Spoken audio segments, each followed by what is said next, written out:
Well, hello and welcome again to our reading of the Gospel of Mark, and we're in chapter 6, starting at verse 14.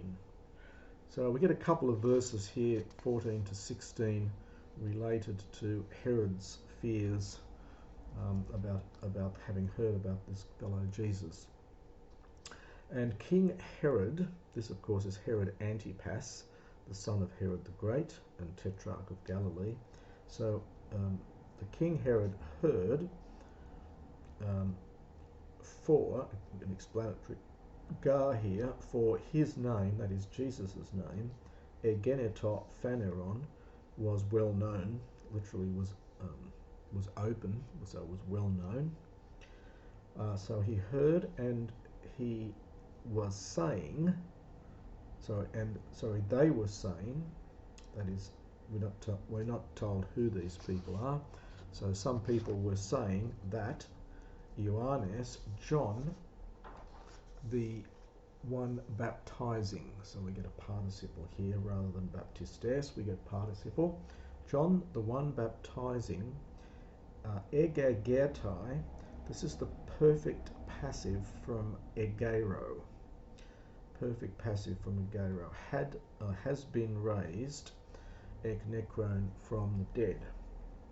And on account of this, so for this reason, and we get this verb here, energusin, from energ, I think, and it's intransitive here. It means operative. So on account of this, the subject of it is haidunames. So the mighty works, or the power in him, is operating on account of this. The idea being that if someone has been raised from the dead, then when they come back again, they're going to have great mystical powers. And so because he thinks that Jesus is able to do this because he's John the Baptist raised from the dead, and having been raised from the dead, these mighty works are in operation. Others were saying that it is Elijah, and others were saying that he is a prophet, as or like one of the prophets. Herod, having heard, he said, this man has been raised, this is aorist passive from egero, this man has been raised, the one whom I, so John, whom I, apokephalissa, whom I beheaded. So the one whom I beheaded, John, it is this man who has been raised. You're best to take this bit first in the translation, I think. Autos gar Heroides, for Herod himself, having sent Ekratersen, took control of John, so perhaps arrested John, and bound him in the prison on account of Herodias, the wife of Philip, his brother. Now this Herodias was the daughter of Aristobulus, the son of Herod the Great, and hence the niece of Herod Antipas. There are difficulties here with the facts as presented, which contradict what we know elsewhere from Josephus. This Philip that's mentioned must have been Philip the Tetrarch, and the son of Herod by another wife, but he was married to Salome. Others say that this brother Philip was also called Herod, that he had two names, but there's no external evidence for that. Anyway, I'll leave you to look at the commentaries on this, but there's some issues with the details here. So he was in prison on account of Herodias, the wife of Philip, his brother, because he married her. That is, because Antipas had married her. For John was saying that to Herod, hoti recitative, it is not lawful for you to have the wife of your brother. It's not, you can't have your brother's wife. And Herodias eneken auto. Now this is from eneko.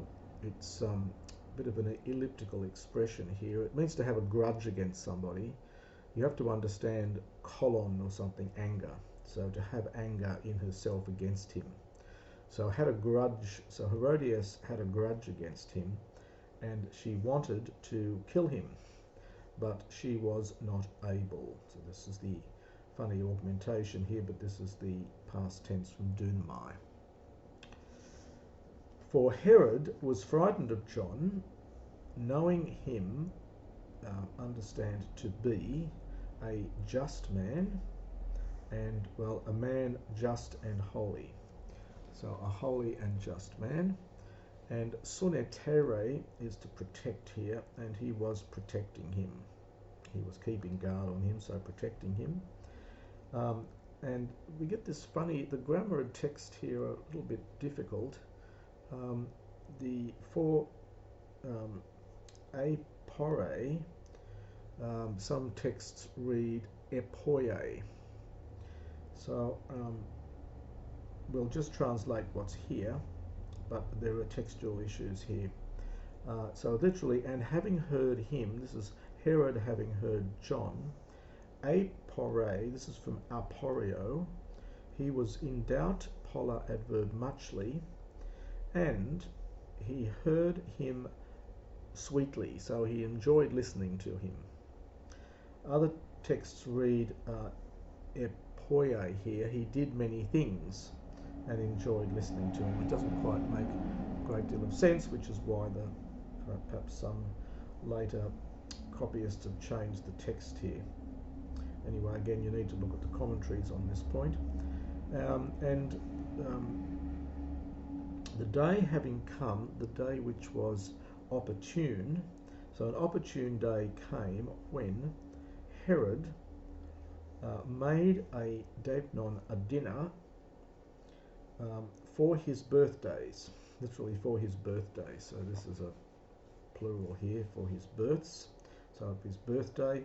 So he made a dinner, tois megastasin. This is a funny word. It's megastan with a long a at the end in the dictionaries. So it's a third declension noun, and it means a magnate or person of high status. So he made a dinner on his birthday for the magnates, for his